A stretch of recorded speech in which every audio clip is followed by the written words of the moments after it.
Hello, welcome back to another episode of the Ice Colb Podcast. I'm your host, Colby Leifson. This week's episode, we have the privilege of having Mika, professional basketball player for the G League Ignite, with us. He was a college teammate of mine, a great person.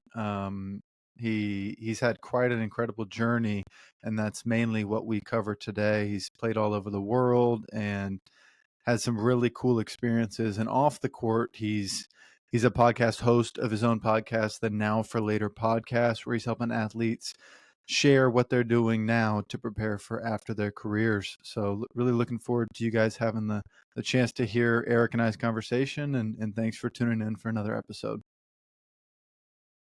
All right, the Eric Mika, joining us from Orlando, Florida. Mika, how are you? I'm great, man. Orlando's not as nice as I was hoping. Vegas actually was much nicer, and the showcase used to be there, so I'm kind of bummed that I have to be in Orlando. But you know, that's part of life. You can't have everything you want, right? Orlando is one of the overhyped cities, in my opinion. I'm going down there Hot in a take. couple weeks. I mean, if you've been there, it's like I think with Disney they get a lot of Yeah, credibility that maybe they don't deserve. Good city, just not great. I really don't have much of an opinion. I feel like I've been here for basketball. I mean, from when I was a kid, there was a nationals here, way back in like fifth grade. Came here for summer league, the last Orlando summer league, and then I'm here for this. I don't know if I've ever come to Florida just to be in Florida, so I don't know, but I don't love it. I mean, it's busy. It's normally Yeah, pretty muggy. other parts of Florida, other parts of Florida are worth visiting. So Yeah. you're the only Mika I know, and I'm kind of a family history guy. Where is the Mika name from? Ooh, not a question I was expecting. I like it. So Mika most recently immigrated from Europe are my grandparents. So my grandpa's from Vienna, Austria. So my dad was first generation U.S. and then my grandmother was from Kiel, up in northern Germany. They both came over to the U.S. when they were about 18. If you go just a little bit farther back, there's a lot of Polish, and I'd say even more. The biggest influence is Czech. I've been told actually by somebody that works with the Czech national team that was trying to get me to go play for them that Mika's a common name, like very very common last name over there, and it would have been pretty easy to get a passport. I should have done it, but yeah, it's all good. Hey, you could still do it. And I know It's yeah, you come from a big family. How many yeah, siblings? Six siblings? six. So I have three. I'm number five. I have three older sisters, an older brother. Then there's me, and then two younger brothers. So right, kind of in the middle. What was that like growing up with six siblings?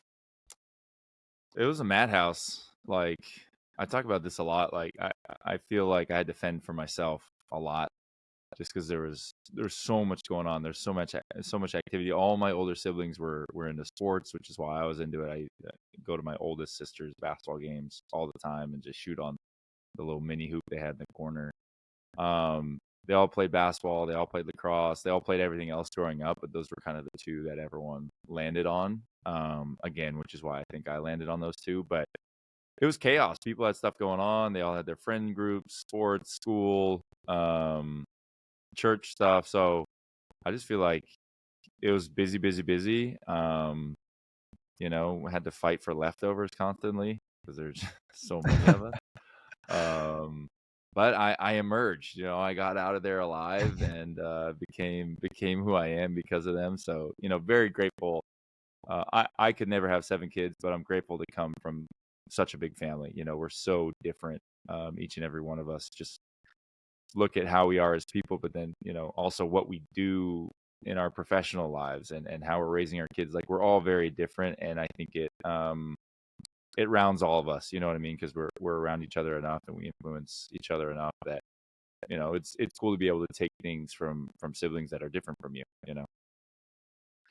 And is anyone close to your height at all? So the youngest, Kyle, who Yeah. he's like 6'6". He's pretty tall, and was a bit of a late bloomer. He was like this little chubby kid, all growing up. He would just eat like pizza rolls, and actually that's pretty much it, just pizza rolls. So he turned into a pizza roll himself. And just like all of a sudden in high school just kept growing and growing and growing, and then I think grew a little bit after high school, like another 2 inches after high school. So he's a big boy. My other brother's about 6'3", 6'4", so tall, but not, freak status. Freak status. It's funny you say that, because my first impression of you was Ivan Drago from Rocky. Yeah. That was my first, because I didn't know you, and then I'm on a recruiting visit. I meet you, and then I find out you're the nicest guy in the world off the court. Which I wish. I've gotten meaner. Maybe I've just gotten meaner, dude. hey, well, maybe that's what it is. Maybe me being out of your life, maybe Yeah, that's could be. that's affected you like Did that. we go? I remember. I want to say Corbin Kafusi was on at that dinner as You're well, right. right? And it was that Yeah, little communal. spot on Center Street in Provo, or State Street. I can't remember. Yeah, communal. Yeah, Good yeah. spot. Yeah. Dude, I had Bronson on my podcast, and Bronson and Corbin, like, you can't go a sentence without mentioning the other. And so we were talking about Corbin and just like how much food he can eat, because we were talking about his weight fluctuation. I mean, just now he's 260, and he posted this thing a couple days ago. He was 360 like 3 months ago or something. I mean, it's just incredible. Like, but the guy can eat, and I don't know if you remember, but I told this on the podcast. Oh, yeah. I tell it to people all the time. He is hands down, like, no questions asked, the most I've ever seen a human being eat was Corbin. And I think one, like, prime example was at that dinner. He had like 4 entrees Oh, for yeah. himself, like full steaks, rack of ribs, fish, and Well, he's like cleaning off other people's plates. Yeah. It was He was eating steaks with his hands. And I was like late. Y'all had I already don't sat down. remember We're like that. eating, and he's eating steak with his. And Corbin is a phenomenal person. Anyone who doesn't know Yeah. Corbin, I mean, Corbin is as good of a Electric. dude as there is. Yeah. Oh, yeah.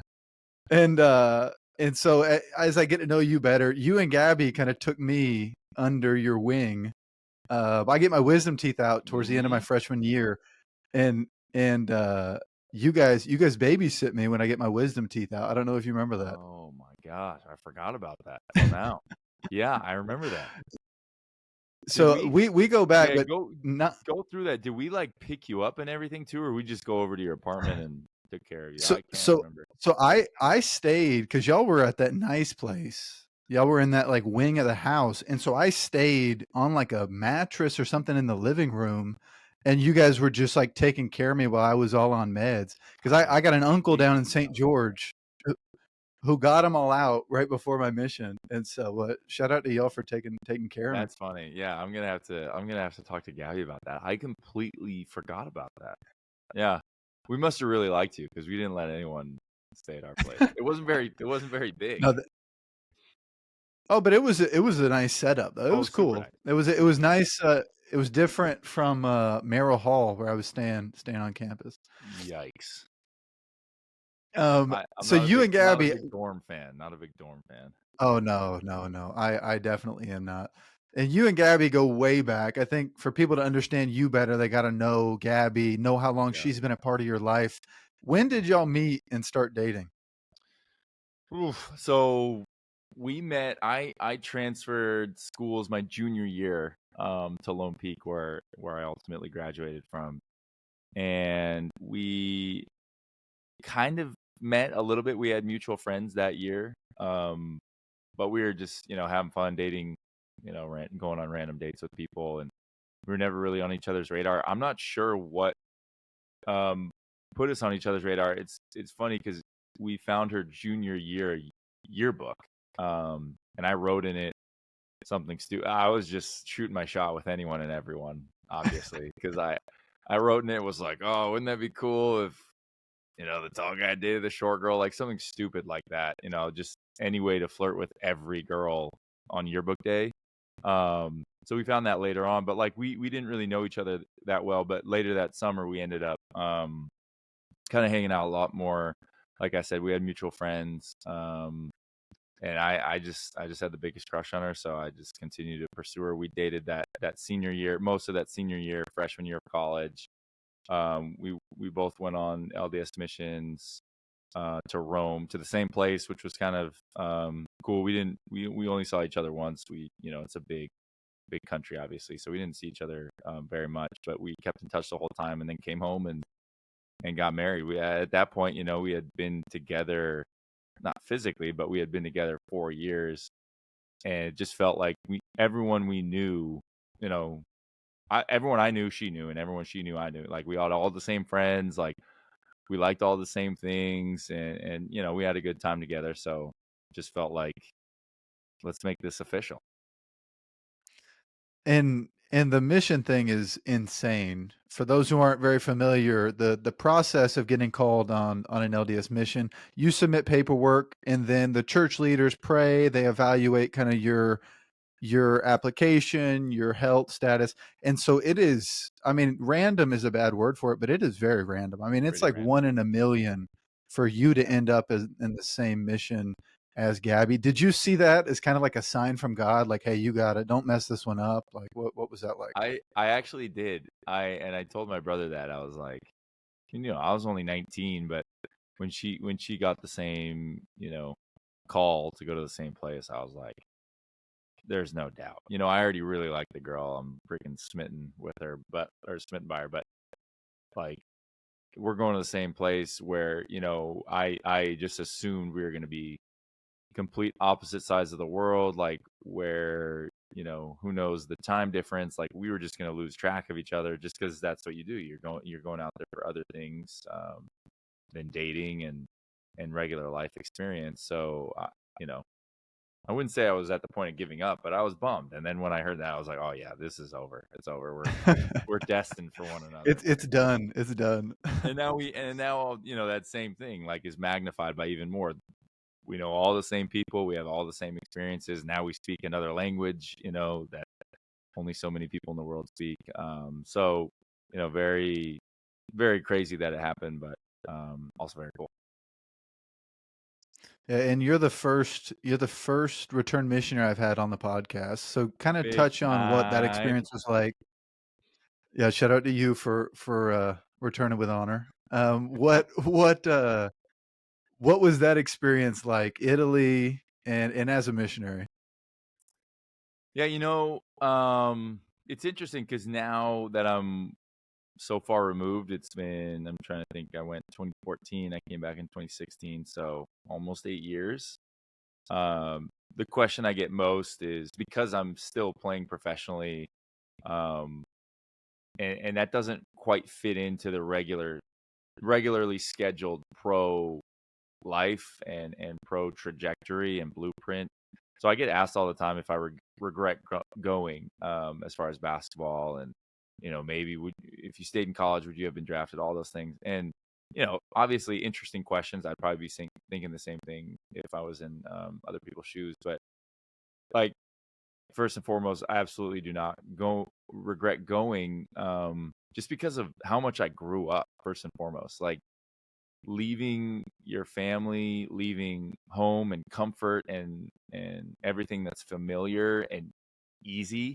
Not that playing a college sport and going to school is easy, but compared to going out there and just getting rejected and having to put yourself out there and learn a language and be uncomfortable, be away from your family. I mean, like, I grew so much as a person, and it just, obviously, it gave me a ton of perspective on life. I got to know um, a lot of really incredible people that certainly I would have never met if I hadn't gone, and it just gave me the right perspective and the right goals and the right metrics to measure how I want to value things in life and how I want to live my life from a young age. So you come home at 21 and you already have these things instilled in yourself because of these they're grueling years. It's hard, like, to do all those things I just said. Um, but you come out a much better person, a much more down to earth, a much more ready to serve, and with a much clearer picture of the grand scheme, of the big picture of life. And it's helped me ever since. I think about it all the time. Yeah, I love hearing that. So I met you, and you were shortly removed from your mission, Yep. and I remember you knew I was going. I had plans to go, so I was at BYU for a year before, and I remember the biggest thing that you would emphasize with me was the planning side of things. So you had your physical planner after, and you're like, "Hey, Yeah. this is going to be your best friend," and you gave me some good advice. So I appreciate the That advice. actually, and that stuck with me. I actually had this conversation with my cousin, who Morgan, recently. Like, Yeah, there's some habits that you develop in life, and when you're on your mission, you naturally develop some really great ones because you have to be disciplined. You're busy and it's tiring, if you don't do it this way. And the planner is one of them. And I've been the same ever since. I don't have a physical planner like the missionaries do, but my Google Calendar apps is full. Like I live by it. yeah. I stick to it, and I'm making sure that I'm constantly looking ahead because I have all these goals, but if I don't break them down into smaller and smaller steps and actually do something about them every single day, and I'm looking at it, being reminded by it, then there's too much I want to do that I'm not going to remember. So another great reason that I'm grateful I went. Yeah, you can always look back and see what you've done. And before we get too far in your career post BYU, we gotta touch on the Lone Peak 3. Of course. And Frampton. I mean, don't forget Framp. Yes. The Lone Because Peak Four, as Frampton liked to say. so 2012, 2013 Max Preps national champs. Mhm. You play for Coach Quincy Lewis, incredible coach, brilliant basketball mind. Um, but before you end up at Lone Peak, you transferred. And I Yep. remember this vaguely. And then as I was researching for this, I was reading some articles. And so you transfer from a private school to Lone Peak, which is a public school, and you had to sit out. Explain that to me. How did that happen? Yeah, not an easy one to explain. It was a bit of a head scratcher. It's kind of it's arbitrary that they have these rules, but the Utah High School Athletic Association, I think, UHSAA, yeah, they they made me sit out because I didn't have a hardship. I didn't. There wasn't like a death in the family or a divorce or a move. Like there wasn't some big life event that would have made me switch schools. So they automatically assume that you're leaving for sports. To be fair to them, there had been people that were recruited by high schools, and you know crossing boundary, like school boundaries to play for other teams, and obviously that stuff goes on.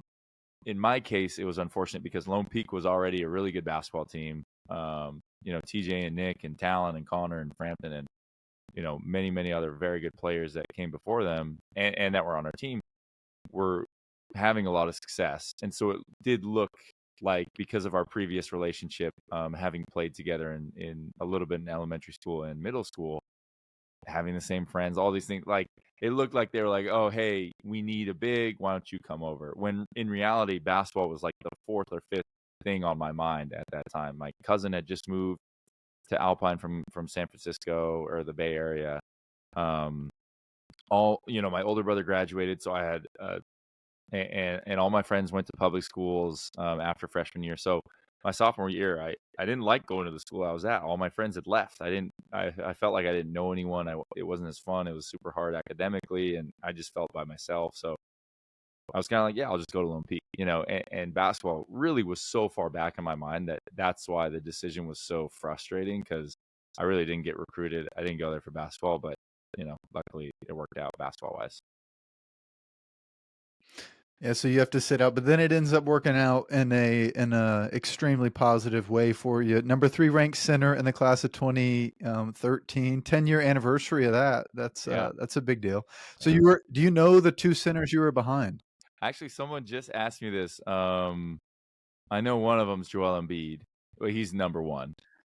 Yeah, Was the second one Jakari Johnson? Maybe.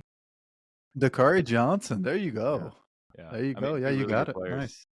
two NBA players. Jakari was on that unbelievable Kentucky team. that what they go undefeated until the last game or Yeah, something like lost to Wisconsin. I think it was like the Elite Eight or Final that. Four. Lost to Wisconsin. Yeah. So Yeah. you Crazy. go. You're obviously highly sought after in high school, and you end up committing to BYU. Was anyone else really considered by you? I mean, how'd you come to Not at BYU? all. Like, honestly, not at all. I think I went on one visit to Utah State just because they were one of the early offers, I think, before BYU. But again, I talk about this a lot. Like, I didn't know anything about college sports. I didn't know anything about high school sports. Like I had just kind of been thrust into this world of high level basketball and eventually kind of figured it out. But I didn't know anything. My parents didn't know anything, so I didn't even take a look at any other school. My mindset was, I've grown up a BYU fan. My parents went there. My older siblings all went there. All four of them. Were 4 for 4 there. As I mentioned earlier, a big lacrosse fan. My older brother was playing there. I was like, and they had been recruiting me from 8th grade to go play lacrosse. Oh, sorry about that. Oh wait, can you not see me? I can see you. It's a little blurry, but I can see. Okay. They had been recruiting me since 8th grade, so it just felt right to go to BYU. Like, okay, now basketball is working out. Like, I'll just switch over to basketball, but keep the same plan. Looking back, I wouldn't say I obviously have no regrets going to BYU. I had an incredible experience there, and I'm where I am now because of that. But with any young kid that's being recruited to different places, and I tell them this when I have these conversations, is like it's worth poking around. Like, you just don't know what you don't know until you go out and see. So obviously I wish I would have explored that, seen what it looked like at a North Carolina, at a Michigan, at a you name it. I could have gone and at least seen. Stanford, I think. I Stanford, think yeah. Stanford wanted you bad. Yeah. Stanford wanted me bad, and that's before they were horrible at basketball. So that would have been obviously a fun time. But yeah, BYU just kind of, it was the plan from when I was little. So if it was going to work out for basketball and I could go there for free, then yeah, that sounded good to me. Yeah, in a competitive conference. I mean, not as competitive as they're in now, but the Right. WCC was very good. So the year we played together at BYU, some high highs, some low lows. You dominate about 90% of the time. You dominate, and we couldn't get you very much help there. We won't focus on college a ton, just because Yeah. it's kind of a small part of your journey. But you averaged 20 and 19 straight off your mission, all WCC, and you declare for the draft and you go Mhm. pro. What was that thought process like? Season ends, we get smacked by St. Mary's. Oof. Season ends. How do you come to the conclusion? Okay, I'm doing this. I'm making the leap. Yeah, I don't know. I think kind of serendipitously, I met my agent, who's now my agent now, the summer before when I got home from my mission. And, I had not even given becoming a pro a thought at all. We just became very good friends, like completely unrelated to basketball. And then, I just kept playing really, really well.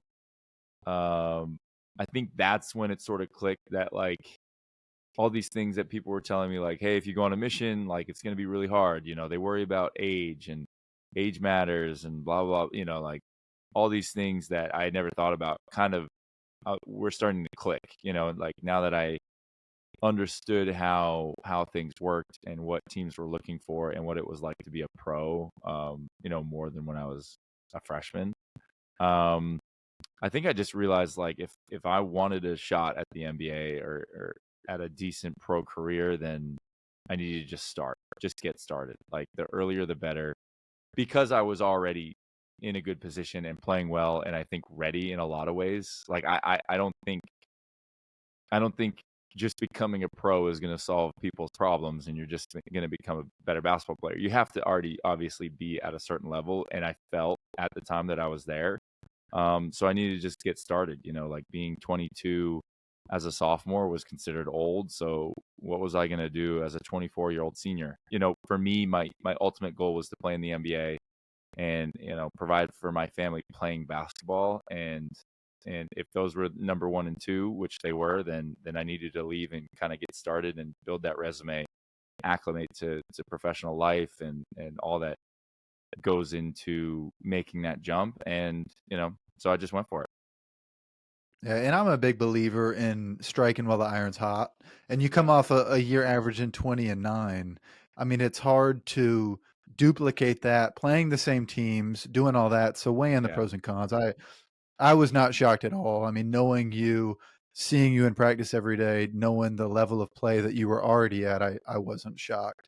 So you go undrafted, you play the summer league with the Heat, and then you sign with an Italian team. What was Yeah. that like coming off your mission? You're a year removed from your mission, Yeah. a year and a half maybe at that time.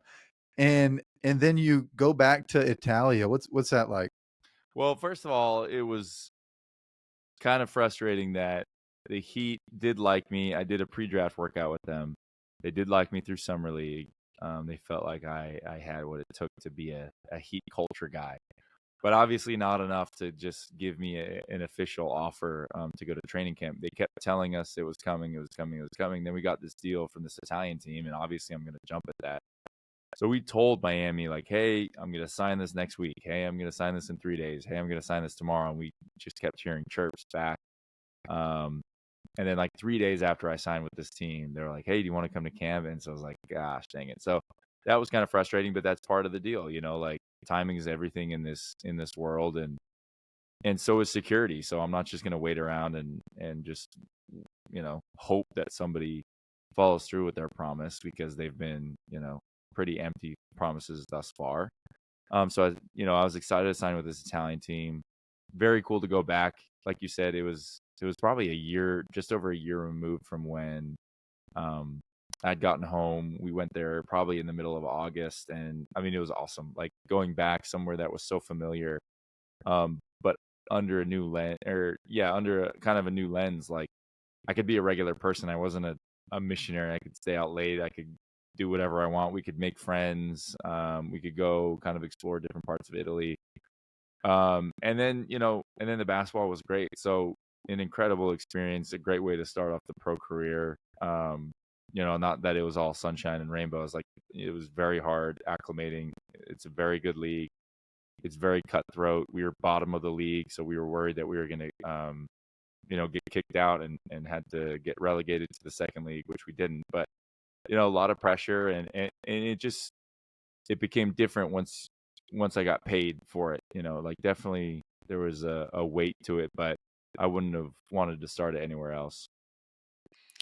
Yeah, and I think from Gabby's perspective, knowing Italian, I bet it was a lot easier for her being there, because Oh we yeah. both know a ton of people playing overseas, and the language barrier can be, I mean, that can be very difficult. And I think Yeah. about the wives sometimes, and so Yeah. it was probably a lot easier for Gabby to transition into overseas basketball life, speaking the language of the people, and you could interact with your teammates. I mean, you're probably Yeah. learning a lot of words maybe you didn't I know was. that are basketball related.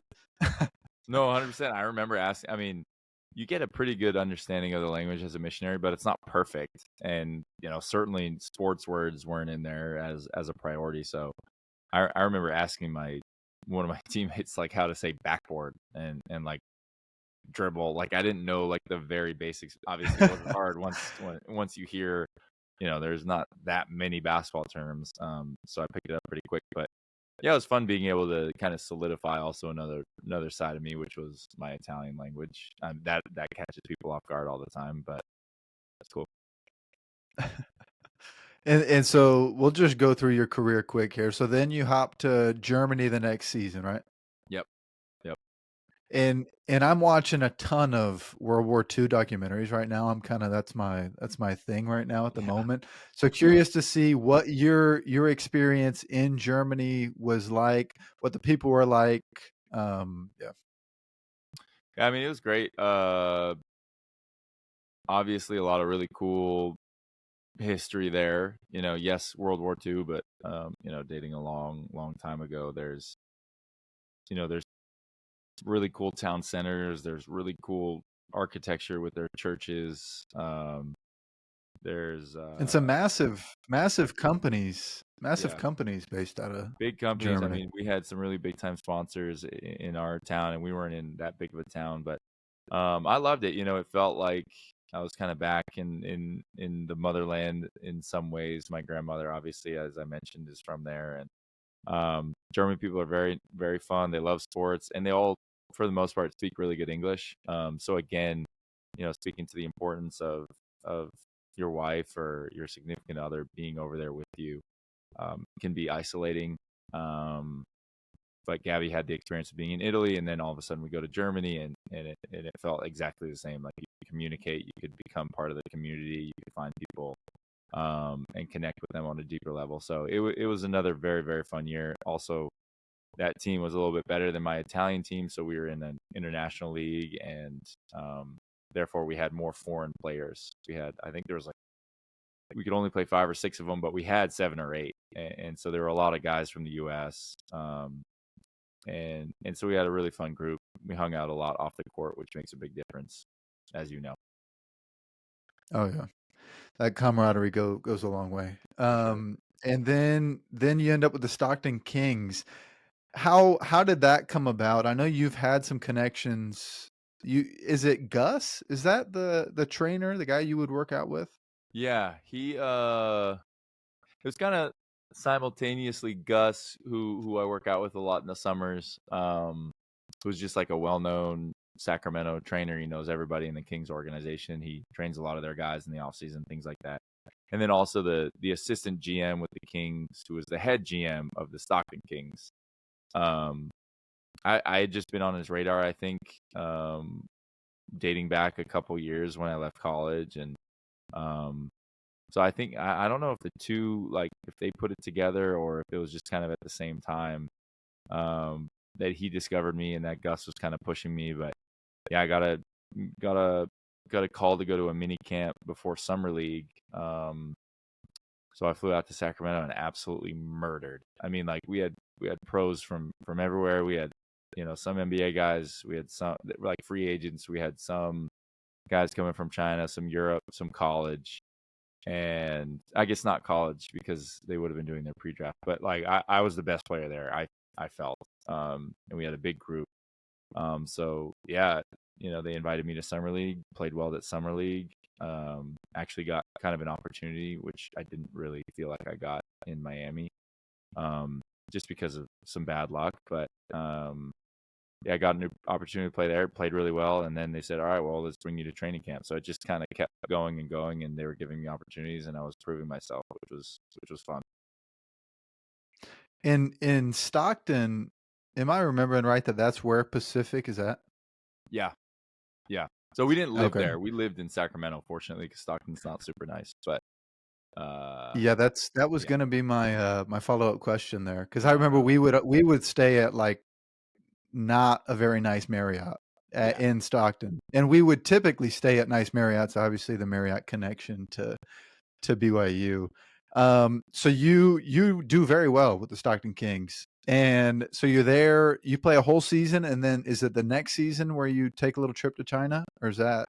No, that was a crazy year for me. So I started with them training camp. I was the last cut on the last day. I was so close to making it, but they already had that roster spot filled. So for me to make it, they would have had to cut somebody, pay them, however much, and then also pay me. So they opted not to, obviously. I played like 7 or 8 games with Stockton, and I was averaging like 18 rebounds or just something absurd. So I got a great offer in China. So I left. I was like, yeah, I'm not waiting around. They've been kind of jerking me around a little bit too much, just telling me a bunch of BS that they're not following through. And so I was like, I may as well just go, make money, provide for the family. And so I left. China was crazy. It was very different. It felt like nobody spoke English. There was never really any food that I wanted to eat. We only had 2 Americans on our team, and They were pretty to themselves. So it was, again, pretty lonely. Felt very transactional. Like, okay, I'm just here to make money, which is not me. Yeah. So it was tough. It was tough, but the basketball was easy and the money was good. So obviously there were some, silver linings. But I actually got cut from the Chinese team, even though I think we were 7-1 while I was there. Well, and say the stats. I remember when you were over there and seeing. I mean, you were putting up like 30 and 20, something Yeah, so insane. I did have a couple games like that. It's weird because the foreigners, the way it works, you could play two Americans the whole game. You could play only one at a time in the first quarter, and then in the second quarter you could play them both, and then the fourth quarter you could only play one. So I played about 20 minutes a game, or maybe 22 or something like that. But I averaged like 22 and 12. So like super efficient. It was very easy, like I said. But then when there was this period though where our point guard Kay Felder, so I had Kay Felder and Ian Clark on my team, and at one point both of them were hurt. So I played the whole game. They can play. I'm the one foreigner playing in the first and the fourth quarter, where normally it was the guard that they had in there.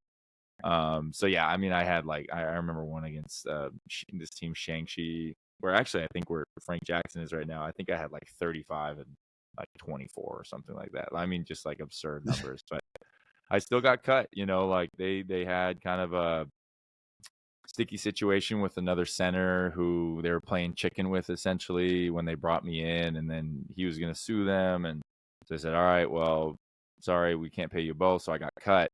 But it's hard. I had been cut now 2 times that season.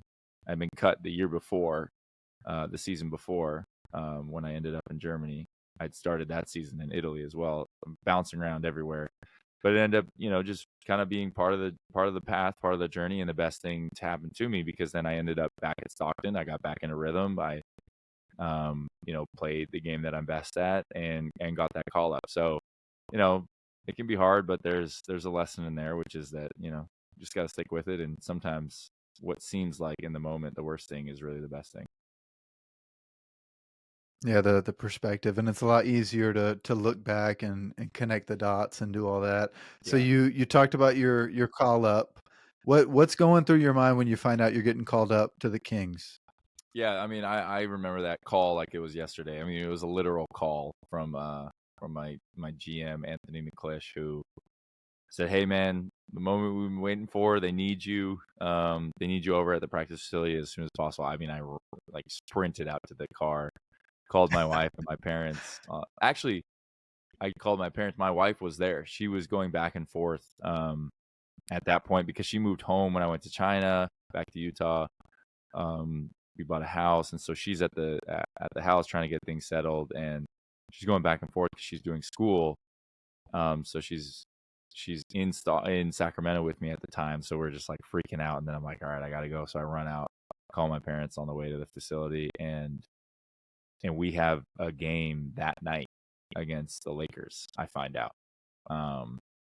So then my parents and my cousin are just like scrambling, trying to figure out how they can buy a plane ticket like then and there, so that they can get there in time, which they did, which was pretty awesome. But yeah, I mean, pretty cool, pretty gratifying. I was super excited. I got to the facility and found out we had that game, and that it was against the Lakers, who were, cooking at the time, and they're showing me film on LeBron and AD and how to guard them, and it just felt like a dream. Still does. I mean, now that I'm 4 years from it, it feels like it never happened. It was just so absurd.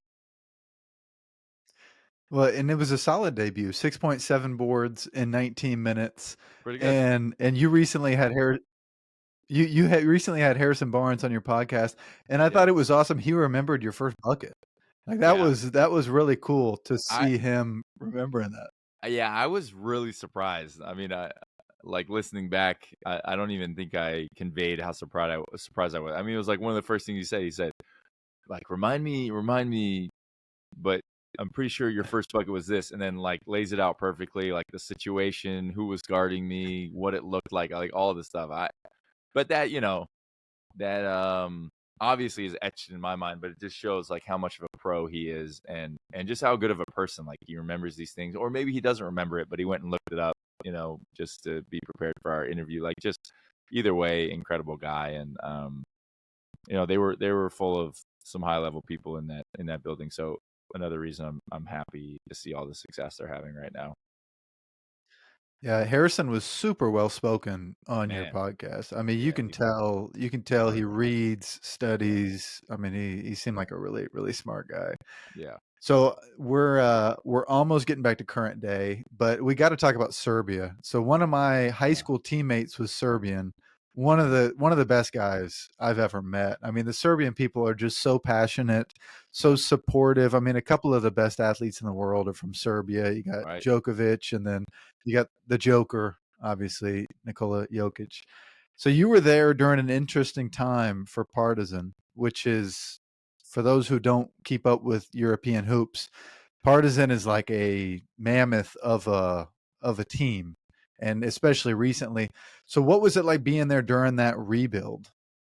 It was hard. I mean, it was hard because the year before they were shut down because of COVID. They were trying to get back to EuroLeague, but they were dominating the Adriatic League. They were dominating Euro Cup. So one way or the other, if they just won one of those, which it was looking like they were going to win both, they just had to win one league to get back to EuroLeague. So they were on track. They bring back basically the same team plus myself and a point guard, Cody Miller McIntyre, who was also a killer. So you know outside looking in, it's like, oh, we have the same team plus even more tools. So I thought we were going to be great. Um, Turned out that you also need a coach that isn't a total moron, because our coach got fired, I think, by early November. It turns out, talking to his assistant coach later, that he literally had a plan going into the season to like basically piss everyone off and turn us against each other, because he said at the end of the day, then they'll all respect each other and come together at the right time. Like things that just did not make sense. And it worked. Like he turned us all against each other. No one was happy with their role. No one was happy with their teammates. And it was just like, it was a disaster. So we moved on to a second coach who was even worse. I mean, it was really, really bad. Not a very fun basketball year. Fortunately for me, I had, again, a very solid crew of Americans out there who I talk to pretty often to this day. I mean, we still have a group chat that goes. So that was pretty special and kept us sane, but also makes it even that much more frustrating. Like, dang, if we would have just had a competent coach, we would have easily been able to transfer that onto the floor because we had all the pieces. So that was hard, like having that passion that you alluded to. I mean, these fans live and die for Partizan. So being on a team that was so disappointing was hard, and feeling like I was a piece that came in and made things worse was also hard on me personally. So tough year, but again, part of the journey, part of the process, and part of the reason that I am who I am today is because of that grind over in Serbia. Yeah, well, and it's cool that you can take the good away from that, the relationships that you built and the Yeah. camaraderie. It's nice. You stay in touch with those guys. And so we're getting closer to now. You go to France, play for a year. One word to describe that year in France. Disappointing. Man. But only, I mean, again, just circumstance. I was playing really well. They built the team around me, so like I had, you know, the best chance to have a good year. Still finding my way, and then when I finally did, we had a Euro Cup game against this Greek team. I think I had like 21 and 12 or something. I mean, like a really good European game, It, you know, and I tore this ligament in my wrist in that same game, and tried to play through it a couple games after that, but it just got worse and worse, and to a point where I had to get surgery. So I say disappointing because, again, I was on a team that just didn't perform like we had hoped, and being hurt and just hoping that you're going to get healthy in time, and working out so much on my own. Like again, I guess there's this theme of like isolation. It's hard, like when you're the one player that's hurt and you're on the sideline doing the bike and you're getting there early for physical therapy, you're staying late for extra weights and conditioning so that, because you can't practice. So that, it was just a tough year basketball wise. Again, my life was great though. We had our first son over there. I at the end of the day essentially was on paid paternity leave. Like they were still paying me. I was staying home while they were traveling, which like you never get. And I got to be with my newborn son. So I got to go home for the holidays, which you never do when you're in Europe. So, could have been worse. But also could have been basketball wise a lot better. But France, beautiful country, very fun people. Where I was extremely professional. Like we would go back there in a heartbeat. And we thought about doing it, but we just wanted to get home with our son being born. We want to be close to home, and I just wanted to get healthy, get back to being me and playing my game. And so that's kind of when the Ignite thing came along. I was like, yeah, that makes a lot of sense. Yeah, so now we're back to the Ignite where you're at now. And I feel like you and the Ignite have kind of been a match made in heaven. I mean, you're someone that is needed there around a lot of young guys. So you guys have a good balance of young and veteran guys that have established themselves as professionals, yourself and John Jenkins. And I mean, you guys add a lot of value, not only on the court, but off the court as well. And you do a lot of things that those young guys probably don't do very much. I mean, rebounding, setting screens, rolling hard. So you end up with the Ignite, which probably was kind of difficult to process in your mind because it's a new concept, not only a new team for you, but it's a new concept that's just been started. So what was that like when they reach out and start those negotiations? Yeah, so they actually reached out the year before, and man, again, it's crazy how timing, works out. And like you said, looking back and connecting those dots, like what would have been, but then also thinking, well, obviously it all worked out the best way possible because I'm here. Here I am today and happy and healthy and doing all these things. So it worked out the way it was supposed to. But again, we signed with that French team because Ignite was trying to get me. It's that same GM that I had in Stockton, was now with Ignite, and he knew we'd fit really well together. But I don't know, the timing just was off, and we didn't think it was going to happen. So he signed with the French team, and like a week later, they're like, "All right, are we doing this?" We're like, "Nope." You waited too long. Timing's everything. So it was kind of already in the works. And when I then approached him and said, hey, if there's still interest, like this is the year. Like I need to get healthy. I need to get back in my groove. So I was excited when it finally came through that they were going to do it. That they decided I was the right guy. They wanted to see if I was healthy, like for real, because I hadn't played. So it was also fortunate that at that same time, Team USA approached, and I played 4 qualifying games for them that summer. Played great, was healthy, was good to go. And so then Ignite said, "Great, you look good. We're gonna need you, so we're glad that you're healthy." And it just went from there. I think that this match is perfect because, like you said, I do the dirty work. Hopefully that sets the example for them.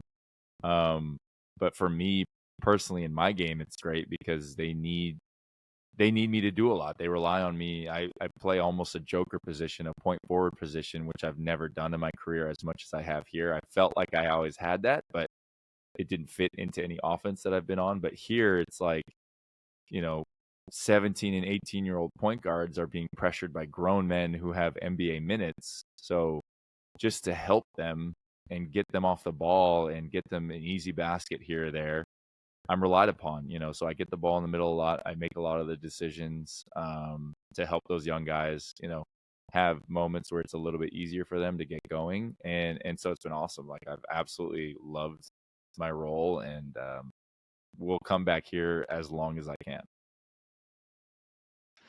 Yeah, and talking about handling the ball more, I got to ask about the triple double last year. I mean, you 16 points, 18 boards, and the most impressive 12 assists. And Let's it's funny, I go. was going to ask, like, Are you a point forward now? I mean, that's 12 assists. That doesn't just happen by accident, you know. I feel like I am. That was a good game, a particularly good game. Our guys were finishing well, obviously. I want to say I'm probably exaggerating this a little bit, but I want to say I had 5 or 6 other games in the year where I had 7 assists, 7 or 8 assists. So, I was really, really close a bunch of times. And so it was really fun to get that one, and kind of seal the deal.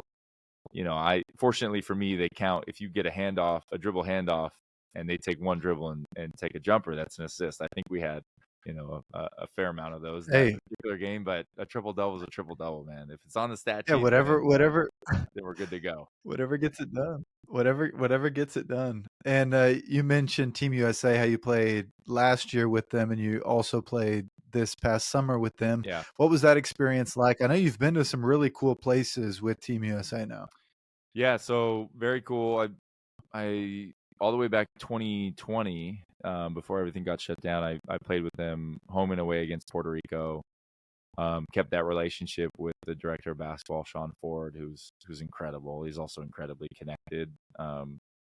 So many cool stories. He knows everyone in basketball. He's been with them for years and years. So, very cool that he reached back out 2 summers ago, and we had a game in Vegas against Uruguay. We had a game in Puerto Rico again against Puerto Rico, in Cuba against Cuba, and then in Colombia against Colombia, obviously. And we went 4 for 4, solidified, the U.S.'s spot in the World Cup, which they then, didn't take advantage of, unfortunately. And then they circled back around, and he asked myself and 2 other guys that helped with the qualification to help with the preparation for the World Cup. So, I mean, again, extremely gratifying, and just kind of humbling that they would ask us to help and recognize our value in getting these guys ready to play a different game, which is the FIBA game. So we did training camp in Vegas. I was mostly with the select team, so kind of the young up and coming guys. Chet was on that team, Jalen Green was on that team, Quentin Grimes was on that team. They're Peyton Pritchard. They're all very, very good players. Some future All Pro, all defensive players, All Stars, all that. Got a little bit of burn in those scrimmages, so that was great. And then we took off, went to Spain. We went to Malaga and Abu Dhabi, where they played. We had a bunch of practices, and then they played 4 exhibition games. So yeah, just helped out where we could. We were an extra body in those practices to just help get them through, help get them prepared, and I mean, it made me a better player, and I got to interact with like the absolute very best people in our industry. I was playing against Jaren Jackson Jr. and Walker Kessler, 2 of the best defenders in the league. I was, picking Steve Kerr's brain and Eric Spoelstra's brain. Like it was like it was a hooper's dream. So yeah, one of the coolest experiences for sure. Yeah, I love how you handled going viral. You were in a lot of those pictures with the superstars, and yeah. that's right on with Yeah. you. I mean, how you handled all that. I thought that was awesome. Who was the most impressive player you were around this summer with Team USA? Either team, either It, select you or know, other team. I have to give Chet some credit because he was a lot tougher and stronger than I thought he would be. You look at him and he's so thin, but it's really, like he still has a decent weight. He's gained weight since making the league. I think being out for a year gave him a lot of time to work on his strength, and so he might not look it, but he is strong and he is working on it, and obviously doing a good job of it. It's like a 3-way tie for me, which doesn't really make it fair because that's 25% of the team. But first of all, Anthony Edwards is unbelievable.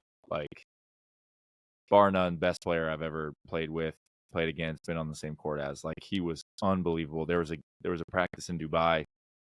A lot of reporters talked about it, journalists talked about it, but he just took over this scrimmage. I mean, we're talking about guys that are all pros, that are all stars, that are defensive players of the year, all that stuff. And he scored probably 14 straight points. He was ripping dudes on defense. He was getting blocks. He was taking charges. He was He was dunking on guys. He was hitting step back threes. He was making his middies off the glass. Like everything. He was doing it all. So he's unbelievable. Halliburton is part of that three-way tie. He blew me away. Just his ability to make plays, to find guys at the right place at the right time, and his ability to push. Like you watch him and made basket, missed basket, free throw. The ball is up the floor instantaneously. Like he just gets it up so quickly, which is I think what makes him so special. And then the third was Paolo. He's still so young, but I was blown away by how strong he was. I mean, like his athletic prowess is unbelievable, but then to pair it with like just his ability to bully people, like bully me, and I'm 250 pounds and like a center that bullies people normally, like he's very special. I think those three are going to be the face of the league and very good for a long time. Yeah, and I think that's kind of set those three up for success this year as well. That Team USA experience, because those three guys are having great years so far. Oh yeah. Yeah. So let's talk about your podcast a little. Now for later. The inspiration behind it and what you've learned so far. Oof. Loaded question. The inspiration was I finished last year injured. I had a little ankle issue. So instead of, normally the G League is short, I would have gone to China, I would have gone to Puerto Rico, I would have gone to Spain, Lithuania, you name it. I had all these offers to go finish the season with these playoff teams, but I couldn't. And so I wanted to be proactive about what's next after sports. I still want to play, as long as I can. But the reality is I got injured and I'm one injury away. I'm one contract not going my way. I'm one, I don't know, family thing, whatever, you name it, away from not playing. And so I need to start thinking about that and just preparing in whatever little ways that I can to give me as much of an edge as possible. You can't get a second job. You can't totally be ready for it. Like it's impossible to land completely on your 2 feet, but you can make it a little bit more comfortable so that you can get up quicker, because once you get hit by that, it's hard. And every former athlete I talked to, I think Steve Young put it best. He's like, when you finish playing, and he played 18 years in the NFL. I mean, like, incredible. At the quarterback spot is just unheard of, other than Tom Brady, like, but two of the GOATs. And he's like, at the end of your career, you're a bag of bones at the bottom of a cliff. Like you're dead. A part of you literally dies, and it's hard to recover from. And so I just wanted to kind of explore that, that journey for other athletes, what they did, what they wish they would have done, what they tell their kids to do. They're all in different places, obviously. So depending on where they are, how did they get there, and what would they recommend young athletes do, to land comfortably as well. And it's just been great. I think I'm doing my final episode for season 1, which was, it'll be episode 25. We had 20 guests, and 5 solo episodes.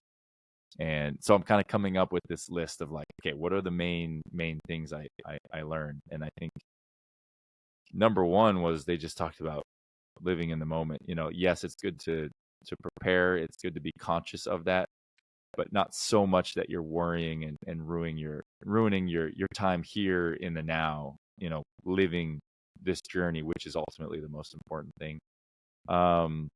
Number 2 is that, maybe focusing on a career, and knowing exactly what that is, and having a precise plan isn't as important as just living a balanced life and being a well-rounded person, right? Like, yeah, it's great if you have a job set up and you have all these investments already set up and exactly, like I just said, it is great.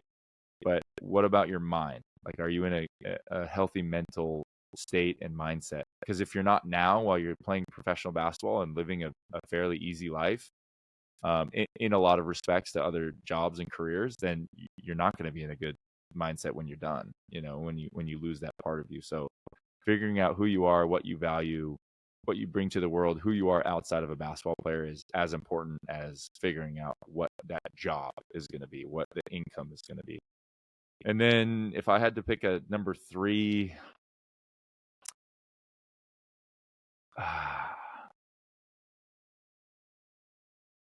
I think it's just try and fail. That's kind of piggybacking on number two, but just Yeah, be but open. learning, Yeah, I yeah. mean, Love to learn. Like doing something new. Yeah, do doing something new. something Exactly. new. I You're mean, you're you're not gonna you're not gonna figure out who you are, and you're not gonna excel in life, and you're not gonna get better at anything or become a better person just doing things that are comfortable. So get uncomfortable, learn new things, try and fail, and that's what's gonna prepare you for life after. And so yeah, it's some really cool life lessons. They're conversations that I try and have with people constantly, and so I thought, well, why not just kind of broadcast it to the world? I'm fortunate enough to have these mentors and these connections, so let me open that door to other athletes and just people in general that aren't so fortunate. Yeah, I really like that. And your podcast has inspired this podcast a lot, just seeing you pursue it, go into it. And I love the Steve Young episode. So Steve Young is actually the chairman of the board for the company that owns the company I work for. Oh, cool. So Very cool. we see a ton of Steve Young videos, and he leaves different messages and stuff. So seeing him, I mean, break down his transition after sports was really, really neat. And then Yeah, I'm 2 years removed from sports, and so all of that is still very relevant. I'm for still sure. identifying who I am in the business world. What kind of employee do I want to be? Do I want to start my own thing in the future and just learn? And who was the hardest guest to get on for you? John Stockton for sure. He I'm very close with his son David. We played together on multiple teams. This is our third team playing together. And I know John well. I met him all the way back when I was playing in college, but he doesn't do those things. So I even texted David. I was like, "Hey, do you think your dad would come on?" And he was like, "Probably not, but I can ask." I was like, "All right, cool, just ask." And then a couple weeks later, I was like, "Hey, so what do you say?" And he was like, "Actually, he said yes." I'm like, why didn't you text me when he said yes? Like he was just waiting around for me to see if I believed Waiting for enough. you to follow up. Yeah, so I followed up. He said yes, but he was tough because he had left. And this is what's so special about him too was he had left his phone at his lake house, and so he just didn't have a phone for like I don't know 2-3 weeks. Like so we didn't really have a great way of communicating. We were just emailing, and nobody really checks their email like that unless you're, at your desk at a 9 to 5. So it was hard to get a hold of him. And then it was just like when he finally did, or when he was finally able to go, we were trying to find times. He was just like, "Hey, I'm free in about 15 minutes for about 45 minutes." Like it was like that. So we had to move quick. Me and my team met. Yeah. We do it at the Kiln in Lehigh, where we just had a space that we could kind of reserve. And I mean, it was really really quick, and that probably rattled me. Listening back, obviously you get a lot better with time and the more episodes you've done. So now that I'm 25 deep versus I think that was like my third or fourth. Um, I almost wish I would have reserved him for later, but David told me he'd help me get him on again. So I'm looking forward to that. Oh man, that's awesome. And it's so cool you got him on there because he's notorious for like not doing interviews. I mean, he doesn't Oh yeah, do stuff like that. he He's won't. not one of these guys who's trying to build himself up on social media. I mean, he's No. one of the greatest point guards, if not the greatest Yeah. point guard ever, Yeah. maybe outside of Curry. But it's just, I think that Well, I episode mean was that great that too. that's the interesting thing too is he didn't give me much to work with as far as he didn't do anything outside of basketball. He was so locked in, and that's his mindset, that's Yeah. his mentality, that's what he's passed on to his kids. But then his lessons from basketball then transferred over so well that he's killing it outside of basketball now. He doesn't talk about it. Yeah, it's not headline news, Yeah, John Stockton's exactly, investments and how he's doing everything. exactly. So you did an internship. Was that this past summer or the last summer? Yeah, that was bit of the spring and summer this last, so like S- April to July basically. So at a venture capitalist firm, what was it? It's Pelion. starts with a P, right? Yeah, Pelion. yeah. And what led you to that? And then what was it like having a job outside of basketball, getting kind of a sneak peek into the corporate world? Well, someone who challenged me, you know him, Chad Lewis. Chad Lewis, who I had a really great conversation with, that kind of sparked this like idea of, all right, I need to do something to get ready. Um, he basically just gave me a list. Hey, here's some BYU, boosters that you might not know them super well, but like these are people to at least start with, see what they think you should do, or if they'd be willing to kind of let you come and pick their brain. And one of the first ones on the list was Blake Moderzitsky, who I know. He lives in Alpine, so I went to school with one of his daughters, and so I've rubbed shoulders with him from when I was 16, 17 years old. And so I just kind of hit him up, and my dad is in the world of private equity. One of our good friends, obviously, Kyle Davis is in the world of private equity. My AD. agent is deep into the world of private equity. So I just kind of felt like, why not give it a shot? That just sounded a little bit more interesting than other things that were presented to me or that I thought of trying, just because I felt like I at least had the connections. I at least had, I don't know, like a Yeah, 1% at least people understanding. to yeah, Yeah, you could have conversations outside of the yeah. internship with people. Hey, I learned And I at this, least had a explain 1% this to me. understanding of what they do, because I really don't know what most people do at their jobs. I don't know what a role entails. So Yeah. this one I had some, level of being familiar. And so I was like, I'll just do that. It was awesome. From day one, I was blown away with how much I didn't know about the real world and regular life and a 9 to 5 job. But I loved it. I felt like by the end of it, despite, not having the right criteria and resume, and you go down the list of all the things I didn't have, I was able to find a way to adapt and bring value. That's a clip actually I made of Harrison's episode that I loved. Was he gets to a new organization, and or if he's having problems with confidence, he says, how do I bring value right now, to the organization, to the family, to whatever thing I'm dealing with that's getting me outside of my zen and my purpose and this inner peace. And so it took me a sec, but I figured it out. Like I felt like I brought value to the firm, even though I was missing all these other quote unquote necessary pieces.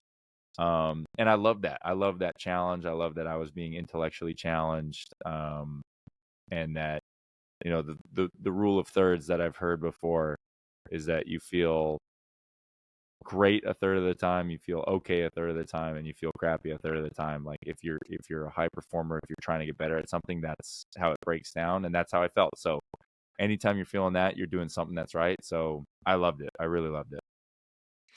The biggest thing I've learned in my short business career so far is there's just so many ways to add value. I mean, even just your energy, because your Right. knowledge is not going to be there initially. I Right. mean, I read this in a book recently. It's like there's no way in my industry this early on I'm going to be the most knowledgeable person, but Right. I could be the best sponge. I could be Yeah. the best acquirer of knowledge. I can be attent when listening, just Yep. those kind of things. And I know you'll kill it when you're done playing here in another 10 years and you go to Ooh, the corporate I world. don't know, man. Some days I think it's gonna be tomorrow. I just like the life, the travel, the Oh man. injuries. It's a lot. It's a lot. Yeah. Yeah, no, but whenever that time comes, I know you'll I be much appreciate more that. prepared than the average professional. Especially, I mean, you're on LinkedIn, which Yeah. already puts you ahead of most Yeah, pros. I I mean, actually and just you had, post on but there. that's a great point. I actually just today or yesterday, in the last 24 hours, got a notification that it's my 3-year anniversary on LinkedIn. So tells you like I started late, but I feel that much more comfortable because I started. Because I got a little Yeah. uncomfortable. It's setting me up to feel better about it now. Like I wouldn't have a set perfect plan if I ended tomorrow, but I'd feel a lot better than I did a year ago. You know, Yep. No, for sure. And let's do some rapid fire questions. Some of these might not be for super sure. rapid fire, but your favorite place you played overseas? Uh like city. Yeah, where you lived, and then where you visited as well. Okay, I'm gonna say live Belgrade. I actually really love Belgrade. They had a lot of awesome food. Everything was relatively cheap. It's kind of a party capital in Europe, so there was just always stuff to do. People were awesome. They spoke English. It was easy to move around the city. So I really love Belgrade. Visit Portugal. We went there when we were living in France. We went to Lisbon for 5 days, and it was awesome. The weather was amazing. In February, it was like 75 degrees. Um, the pastries and the meats were unbelievable. Like, food was great. Again, pretty cheap to get food and stay at a nice place. So yeah, I'd say that's number one. I'm excited to get back there one day. Yeah, so I speak Portuguese, served in Brazil, Oh, and that's right. Yeah. my wife's great grandparents came from Portugal to the U.S., and so Oh, we got cool. to get to Portugal Yes. one of these years. Yes, you do. It's amazing. Um, how would you try to become comfortable each place you lived as you were hopping around new situations? I think the first thing is get your fridge full and get whatever just whatever your house is missing. Like, you don't realize, but there's like I think food, once you become acclimated to the food, then you feel a lot better about wherever you are.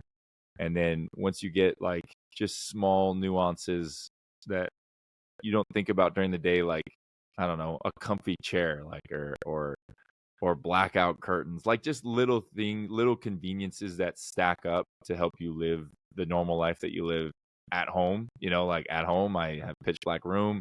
It's cold.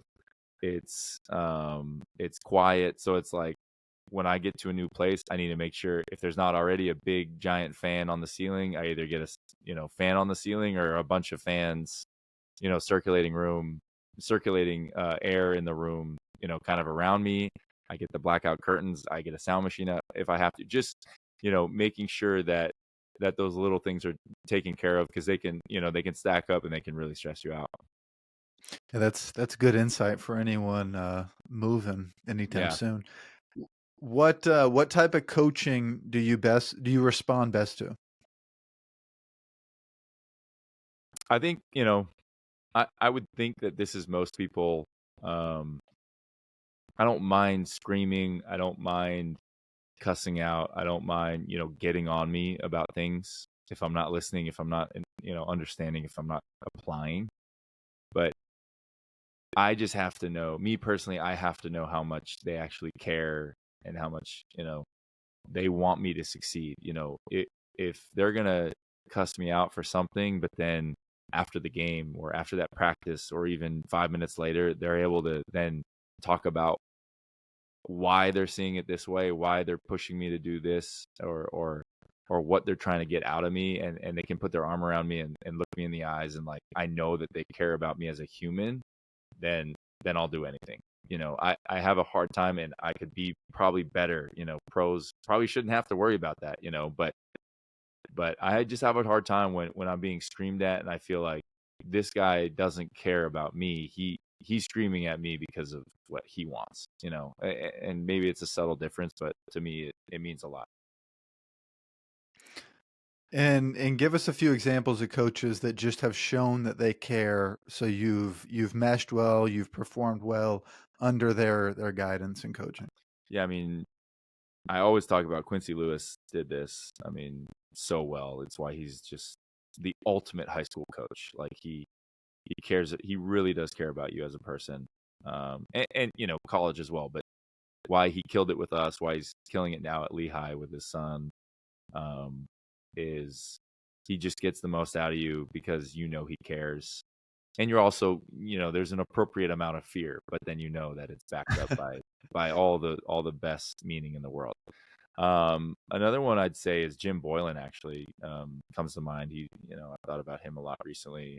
He just was named the USA Coach of the Year. He was the coach of that qualifying team that I played with, and then he was there in training camp in Vegas, and, like, most passionate guy. Like, he is all in. I saw Coach Rose just recently, just last weekend, down in Vegas. He was there. His brother is working with this prep school, and And Coach Rose said it well because he was like, "How's Jim Boylan doing? When's the last time you saw him?" And we were talking about him. He said that guy is all in, like it's all in or nothing. And he was spot on.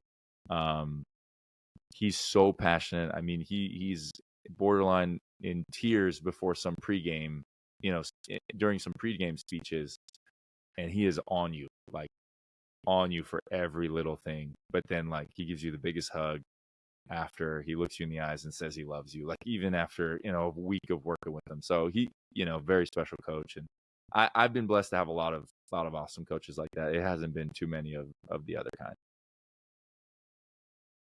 Yeah, so switching gears here, your favorite moment as a dad so far? Oh, that's tough. You got two now. I got two. You got two I little just think ones now. I think that not the moment of birth, as incredible as it is, but just like something about like the couple hours after, when it's just kind of setting in, like reality is setting in. Like for me, I don't know. It was just special to think like where they had just come from, and they're just literally the most pure things on this earth. Those first couple hours, and obviously for a long time after, but those first couple hours, it's like their aura is just incredible. Like you feel like the veil is breached, and you're close to the other side, whatever that is, and whoever's over there. So very cool, and you just, I don't know, you realize how big your heart is and how much capacity it has in those moments. So very special. Looking forward to when you feel that. Oh yeah, I'll let you know. I'll give you the recap once I do. And two questions just to wrap up. One, hidden talent. What's your hidden talent?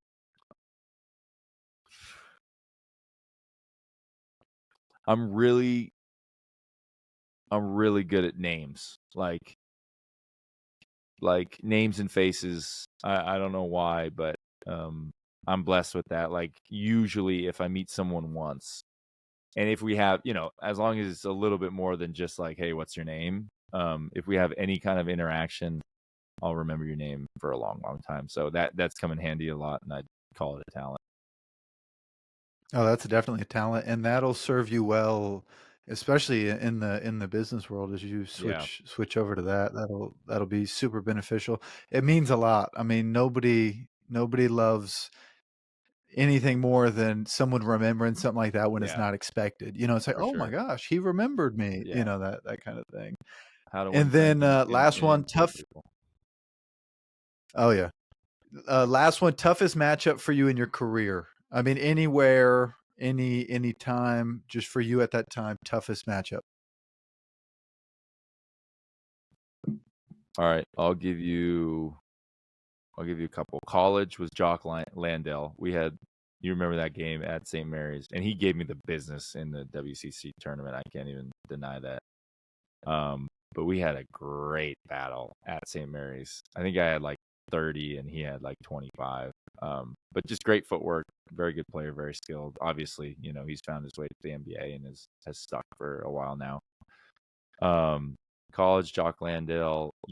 Europe, I'd say there's a lot of tough suckers over there, but one of my first like real times where I was like, dang, maybe I'm not fit for this was against Fasenko, who actually played for the Jazz for a while. Big Ukrainian cat. One of his first plays, he drop step dunked like right on my head, and at the time he was probably 280 pounds, and I still weighed 220. Like it was just like eye opening. Like, dang, I got a lot of work to do. I got to get a lot stronger. And then number one's probably AD. It's just that one game, but he's just tough. He's big. He's strong. Stronger than people realize. He's obviously unbelievably skilled, and he has the refs on his side. So it's tough. It's tough to guard him. The Lake Show. Yeah, he definitely always got the refs on their side, Yeah. and he can score 3 levels at that height. I mean, that makes it dang near impossible. Well, Eric, thank you for your time. I know you're a busy man and on the road, and Really. thanks for coming on. I know we'll have to get you back on here, and excited to see how the rest of the year goes once you're back healthy out there with the guys. Yeah, man. I appreciate you having me on. I was stoked when we spoke a couple weeks ago, and you said that part of this podcast is because of me doing mine. That's like that gives me the most gratification knowing that you were willing to then take that next step, and you're killing it. I love your stuff. So happy to be on whenever you want, and I'm excited to see you when in March. I think we're gonna see each other. March, will come down here, play the College Park Skyhawks, baby. Yep. So anyone in the I'm area, an baby, Ignite fan. come check us out. Hey, if I can get tickets, I'll be there. I get you a bunch of tickets. I could probably get you. No, I'm just messing with you. I'm messing with you. I know you'll take care of it. Okay, Hey, well, you're you, man. the man. You're the man. You bet. Thanks for having me. That's it.